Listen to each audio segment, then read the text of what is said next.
Hello दोस्तों, मैं हूं अमित त्यागी लेकर हाजिर हूं फिल्म टीवी वेब और म्यूजिक की दुनिया का हर अपडेट। और आज मेरे साथ जुड़ रहे हैं एक ऐसी शख्सियत जिनका फिल्मों से कोई नाता नहीं, लेकिन अभी फिल्मी दुनिया में पधार चुके हैं। मेरे साथ मिस्टर अभिषेक सिंह, जो पेशे से एक आईएएस ऑफिसर हैं, लेकिन अभिनय की दुनिया में कदम रख चुके हैं और इस वक्त विश्व महामारी से जो हम झेल रहे हैं उसमें भी काफी कुछ कर रहे हैं। तो अभिषेक जी, आपका स्वागत है हमारे शो में। Thank you.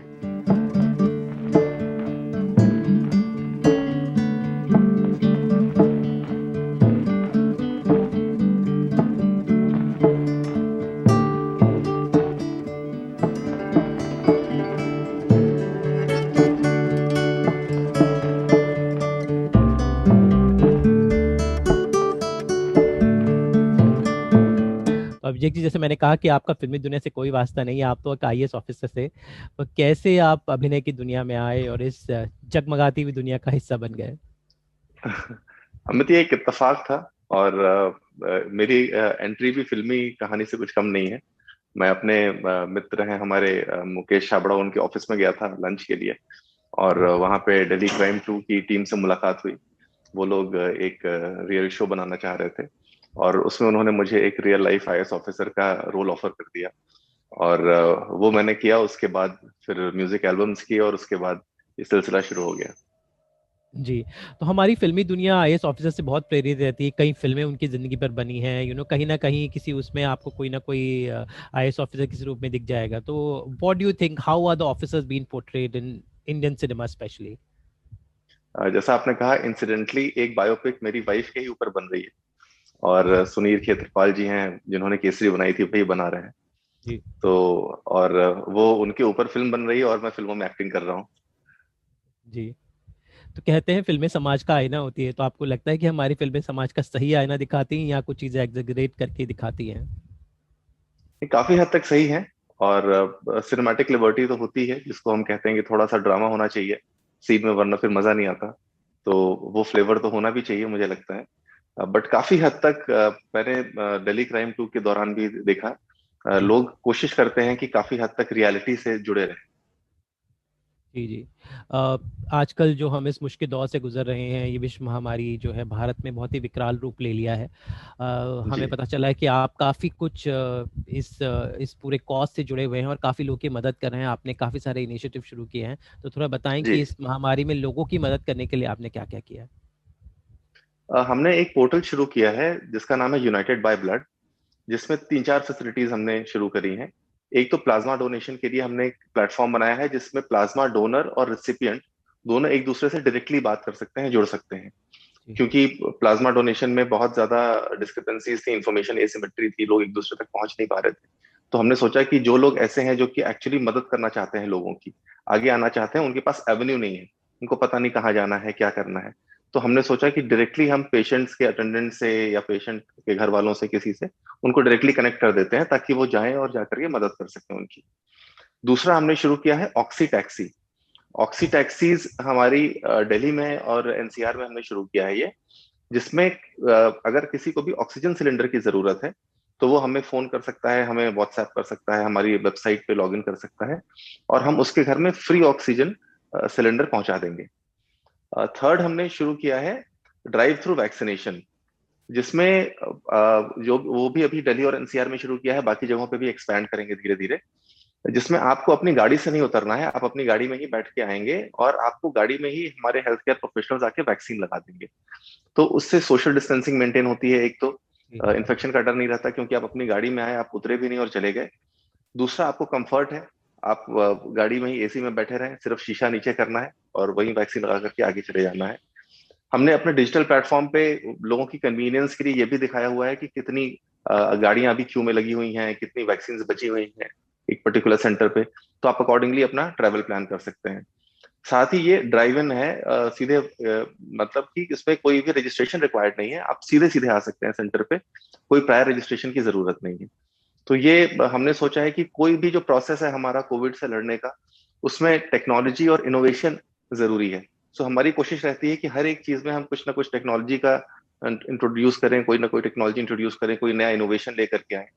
उस चीज को ध्यान में रखते हुए हमने ये सारी चीजें करी हैं।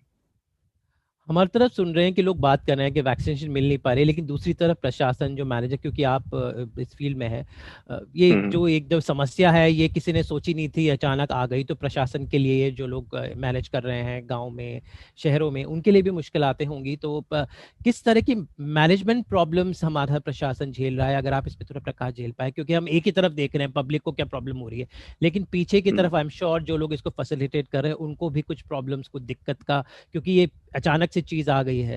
तो थोड़ा इस पे भी जी। प्रकाश डालें कि किस तरह की दिक्कतें हैं ऐसे हैं जिसके बारे में शायद पब्लिक को पता नहीं चलती, पब्लिक केवल समस्याओं पे बात करती है, पर उन समस्याओं को निपटाने वाले किस समस्या से गुजर रहे हैं, अगर आप थोड़ा बता सके इस बारे में। देखिए, सबसे पहली चीज तो यह है कि लोगों को ना अभी बहुत समझ नहीं है इसकी। तो जब वैक्सीनेशन ड्राइव हमने शुरू करी, तो जी उस वक्त बहुत कम टर्नआउट रहा, लोग आते ही नहीं थे। और आज भी आप देखेंगे गाँव में, इंटीरियर्स में, लोग वैक्सीन लगाने से डरते हैं। उनको लगता है कि जी पता नहीं क्या इसका साइड इफेक्ट हो जाएगा। तो वो लोगों को ओरिएंट करना, लोगों को मोटिवेट करना, लेकर के आना एक बहुत बड़ी समस्या थी अभी तक। अब थोड़ी बेटर हो गई है, क्योंकि अब लोग खुद से बढ़ करके आगे आ रहे हैं। बट अभी वैक्सीन की हमारे पास कमी है, वैक्सीन धीरे धीरे प्रोडक्शन में है, वो आ जाएंगी। प्लस हम बाहर से इंपोर्ट कर रहे हैं, वो कमियां दूर हो जाएंगी। सेकेंड चीज है कि जो इन्फॉर्मेशन है, वो ना बहुत ज्यादा क्लटरिंग हो गई है इन्फॉर्मेशन की। लोगों जी तक सही इन्फॉर्मेशन नहीं पहुंच पा रही है। प्लस जी बहुत ढेर सारे लोग अपने सोशल मीडिया हैंडल्स पे अनवेरिफाइड इन्फॉर्मेशन को ब्रॉडकास्ट कर देते हैं, जिसकी वजह से बहुत ज्यादा लोगों को दिक्कतें झेलनी पड़ती हैं। तो मैं ये भी इनफैक्ट अपील भी करना चाहूंगा लोगों से कि अगर आपको कोई टैग करके कोई इन्फॉर्मेशन देता है, तो प्लीज उसको वेरीफाई करने की कोशिश करें। ऐसे ही अनवेरिफाइड इन्फॉर्मेशन को ब्रॉडकास्ट करने से बहुत दिक्कतें होती हैं। इनफैक्ट जब दिल्ली में, अभी तो थोड़ा बेटर हो गई है सिचुएशन, बट इसके पहले जब लोग हॉस्पिटल्स के लिए भाग रहे थे, तो इतनी ढेर सारी इन्फॉर्मेशन फ्लोट करती थी, लोग उन इन्फॉर्मेशन के बेसिस पे हॉस्पिटल चले जाते थे, वहां पे बेड्स नहीं मिलते थे, फिर परेशान होते थे। क्योंकि ऐसे टाइम में इंसान बहुत ज्यादा क्योस में रहता है, बहुत हरी हड़बड़ी में रहता है। तो उसको अगर आप अनवेरिफाइड इन्फॉर्मेशन दे देंगे, तो आप बहुत ज्यादा उसका नुकसान करेंगे, क्योंकि बहुत क्रूशियल टाइम है। वो टाइम अगर निकल गया, तो उसके बाद इंसान की जिंदगी बचानी बहुत मुश्किल होती है। तो ऐसे में ये बहुत केयरफुल रहने की जरूरत है, और ये बहुत सीरियस कंसर्न है। लोग सोचते हैं कि हम शायद हेल्प कर रहे हैं इन्फॉर्मेशन दे करके, बट एक्चुअली आप उनकी मदद नहीं, आप उनका नुकसान कर रहे हैं। तो ये एक बहुत बड़ी दिक्कत है। जो गवर्नमेंट के साइट्स हैं, जो गवर्नमेंट के द्वारा दी गई इंफॉर्मेशन है, सिर्फ उन्हीं को ब्रॉडकास्ट करें। आप अनवेरिफाइड इंफॉर्मेशन को प्लीज ना ब्रॉडकास्ट करें, या तो आप खुद से वेरीफाई कर लें तो करें, तो अच्छा है। जी जी जी जी, काफी सही आपने बात कही। अब मैं वापस आपके एक्टिंग करियर पे जाना चाहूंगा। जब पहली बार आपने दिल्ली क्राइम के लिए कैमरा फेस किया, तो उस वक्त कैसा था वो पहला दिन? कुछ इंटरेस्टिंग वाकया शूटिंग के दौरान हुआ हो, आप कोई सीन नहीं दे पा रहे हो? आप तो रियल लाइफ समस्याएं निपटाते थे, रियल लाइफ सिचुएशन से झेलते थे, लेकिन जब पर्दे पर उसे एक्ट एज एन एक्टर पेश करना था, तो any interesting trivia that happened during the shoot? जब मेरा फर्स्ट डे शूट था, तो मैंने बहुत रिहर्सल करी। और आईएएस में रहने की वजह से और पढ़ाई करने की वजह से एक आदत हो जाती है, जी बहुत ज्यादा सिंसियरिटी की, बहुत ज्यादा मेहनत करने की। तो मैं वैसे ही करके गया था मेहनत अपने फर्स्ट डे के शूट के लिए। और जब मैंने शॉट दिया, तो हमारे जो डायरेक्टर साहब थे, उन्होंने कोई ऐसा रिएक्शन नहीं दिया कि अच्छा लगा, खराब लगा, कुछ लगा। जी और उन्होंने बोला ओके। तो मुझे लगा कि शायद फर्स्ट टेक मैंने दिया है, और इनको इतना ज्यादा खराब लगा है कि इन्होंने सोचा कि भाई, अगर दोबारा मैं रीटेक करने के लिए भी बोलूंगा तो ये क्या ही करेगा। तो मैं फिर उनके पास गया, मैंने कहा कि सर, क्या शॉट आपको पसंद नहीं आया? बोले नहीं, अच्छा लगा। जी तो मैंने कहा लेकिन आपने कुछ बोला नहीं। तो वो बोले नहीं, मैं ज्यादा रिएक्शन नहीं देता, मैं ऐसे ही करता हूँ। तो फिर तभी मुझे तब भी यकीन नहीं हुआ। फिर दो तीन लोगों ने और बोला कि भाई, आप बहुत अच्छा कर रहे हो, और हम आपको उस जोन से बाहर नहीं लेके जाना चाहते, इसलिए हम आपको कुछ बोल नहीं रहे हैं। तो वो कुछ टाइम के लिए मुझे लगा कि भाई, कहीं ऐसा तो नहीं कि शॉट खराब हो गया हो। और प्लस मेरे फ्रेंड है मुकेश हावड़ा, वो कहते हैं मुझे कि आप आईएएस होकर के अगर आईएएस की एक्टिंग नहीं कर पाए, तो आप जाके चुल्लू भर पानी में डूब मरना। तो इससे आसान तो कोई चीज हो ही नहीं सकती। और मुझे लगा जी कि आज कहीं ऐसा तो नहीं कि मुझे वैसे ही नौबत आ जाएगी। तो जी but thankfully all went well, सब अच्छा रहा, बहुत अच्छा एक्सपीरियंस रहा शूट का। और जी बहुत सी चीजें सीखने को मिली, फिर कैमरा कैसे फेस करना है, कौन सा एंगल अच्छा है। थोड़ा सा मतलब वो आपके कंफर्ट जोन से थोड़ा अलग हटके था। इंसिडेंटली जो पहला वीडियो था मेरा, दिल तोड़ के, वो काफी हद तक मेरी जिंदगी से जुड़ा हुआ था वैसा ओह इंसिडेंट। अच्छा। तो तो मुझे लगा कि वो उस मुझे लगता है उसकी वजह से शायद मुझे आसानी हुई उसको पोर्ट्रे करने में, उस कैरेक्टर को। और मैं भी ऐसे ही, I was also in the same phase of life, एक वंस अपॉन अ टाइम। और मैं भी उस दौर से गुजरा, मैं भी उस डिप्रेशन से निकला और बाहर आया, फिर मैं तैयारी की, आईएएस बना। तो वो तो मुझे उस चीज को रिकलेक्ट करने में आसानी हुई, उसको पोर्ट्रे करने में आसानी हुई, क्योंकि I could go back to the same emotions. और जो सेकंड वीडियो था वो भी इंसिडेंटली सेम जॉनर में ही था, वो भी दिल टूटा हुआ ही था, वो तुझे भूलना तो चाहा। तो अभी तक तो फॉर्चुनेटली मुझे ऐसे रोल्स मिल रहे हैं जो कि जो काफी हद तक मैं अपनी रियल लाइफ से रिलेट कर पा रहा हूँ। अब जी, आगे देखते हैं कैसे होगा। तो is it just a hobby और you want to full fledge get into it? अभी तो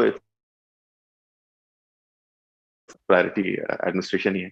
जी जी, तो चलिए उम्मीद करते हैं कि इसी तरह आप जो अलग अलग चीज़ों में प्रयोग कर रहे हैं वो सक्सेसफुल हो, और हमें एक एग्जाम्पल मिले कि कैसे एक सक्सेसफुल करियर वाला आदमी भी अपने सपनों को उड़ान दे सकता है। बिकॉज बहुत सारे लोग हैं, बहुत सारे ऊंचे मुकाम में पहुंचे हुए लोग अपना टैलेंट दिखाना चाहते हैं। तो I think you are inspiration to बिल्कुल them. And also all the best for all the initiative में आप जैसे लोग और आगे आए, हमारे देश जल्दी से मिलजुल कर इस समस्या का निपटारा करें। हम लोग जो जाते जाते मैं बिल्कुल चाहता हूँ आप एक बार हमारे दर्शकों को एक बार फिर से वो बातें बताएं जिसकी हम बार बार बात करें, लेकिन बहुत जरूरी है कि हम मिलकर इस महामारी से निपट सकें। जो कुछ एहतियातों को क्या ध्यान में रखें, किन बातों को फॉलो करें, तो एक बार फिर से मैं चाहता हूँ आप दर्शकों को बताएं। बिल्कुल अमित, उसके पहले मैं एक आपके बहुत से लोग मुझे सोशल मीडिया साइट से पूछते रहते हैं कि क्या सर मैं आईएएस के साथ एक्टिंग कर सकता हूँ, या क्या मैं डॉक्टर हूँ, मैं भी क्या कर सकता हूँ। तो मैं ये कहना चाहता हूँ कि आपकी जिंदगी ना किसी प्रोफेशन से डिफाइन नहीं होती। आप है और वो एक छोटा सा हिस्सा है, उसको इतना बड़ा मत बना दीजिए कि आप अपने प्रोफेशन से ही डिफाइन होने लगे। आप अगर डॉक्टर हैं तो आप डॉक्टर भी हैं, आप सिर्फ डॉक्टर ही नहीं हैं। तो आप अगर आईएएस हैं तो आप एक अभिषेक सिंह एक आईएएस ऑफिसर भी है, बट सिर्फ आईएएस नहीं है। तो ऐसा आपको अपनी पर्सनालिटी को इतना निखारना चाहिए, इतना बड़ा बनाना चाहिए कि प्रोफेशन सिर्फ एक छोटा सा हिस्सा हो। आप कई प्रोफेशंस, मल्टीपल प्रोफेशंस एक साथ में प्रैक्टिस कर सकते हैं, जिन चीजों में इंटरेस्ट है वो कर सकते हैं। तो थोड़ा सा बड़ा सोचेंगे, थोड़ा बड़ा देखेंगे, जिंदगी और बड़ी हो जाए, कुछ करने का आपको मौका मिल जाएगा। आपको जो दिल में आपकी इच्छाएं हैं वो आप दबा करके नहीं रखेंगे, आप बाहर निकालेंगे और सब लोगों का फायदा होगा। आप खुश रहेंगे तो आप अपने अगल बगल के लोगों को भी खुश रखेंगे, अपने परिवार को खुश रखेंगे, अपने दोस्तों को खुश रखेंगे। और दूसरी जो आप कह रहे थे मुझे कि कोविड में सबको क्या देना है, सिर्फ यही कहना है कि आपको खुद को रिस्पॉन्सिबल बनाना है। आप अगर अपने आप को रिस्पॉन्सिबल बनाएंगे, आपको दूसरे को नहीं देखना है कि दूसरा इररिस्पॉन्सिबल है या नहीं है। आप सिर्फ और सिर्फ अपने आप को के ऊपर फोकस करें। आप अगर रिस्पॉन्सिबल हैं, आप अगर स्वस्थ हैं, आप सुरक्षित हैं, तो सब लोग सुरक्षित रहेंगे। दूसरा क्या कर रहा है उसके ऊपर ध्यान ना दें, क्योंकि उससे अननेसेसरी एंगर आएगा, फ्रस्ट्रेशन आएगा और नेगेटिविटी फैलेगी। आप किसी और को कहेंगे इसने क्या किया, सरकार ने क्या किया, समाज ने क्या किया।